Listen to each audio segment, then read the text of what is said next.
আছে একটু জানতে চাই। উচ্ছ্বাস আনন্দ প্রকাশ করছেন, আমরা সেই দৃশ্য দেখতে পাচ্ছি। এই মামলাটি কিন্তু ইশরাক হোসেন করেছিল নির্বাচনের পরপরই, যে নির্বাচনে তিনি বলেছেন যে ভোট কারচুপি হয়েছে, জালিয়াতি হয়েছে এবং ফল বাতিল চেয়ে তিনি আদালতে আবেদন করেছেন।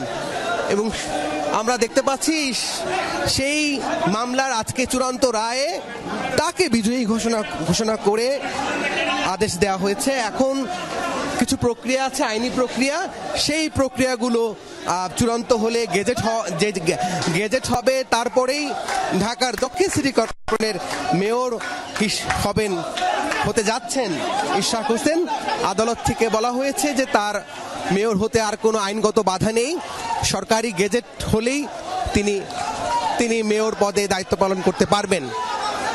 একটু বলতে চাই যে এই যে মামলাটি, সেই মামলাটি কিন্তু করা হয়েছে 2020 সালের ভোটের পরপরই। 1 ফেব্রুয়ারি ভোট ছিল, সেই ভোটের পরপরই এই মামলাটি ইশরাক নিজে এই মামলার আবেদন করেন এবং সেই মামলার আজ রায় হয়েছে। ফল বাতিল চেয়ে তিনি আদালতের কাছে আবেদন করেছেন।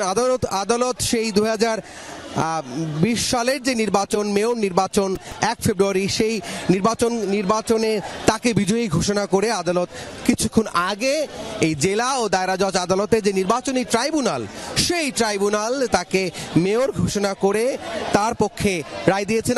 আমরা অনুমান করতে পেরেছিলাম, ইশরাকের আইনজীবীরা আমাদেরকে আগেই বলেছেন যে যদি এই নির্বাচন বাতিল হয়, সেই 2020-এর 1 ফেব্রুয়ারি নির্বাচন, সেই নির্বাচন বাতিল হলে ইঞ্জিনিয়ার ইশরাক হোসেন হবেন ঢাকা দক্ষিণ সিটি কর্পোরেশনের মেয়র। এবং সেই ঘোষণাটি এলো আদালতের মাধ্যমে এবং বিচারক বললেন যে তিনি পদে বৈধ প্রার্থী এবং তার পক্ষেই ফলাফল হবে যদি ভোট কারচুপি না হতো।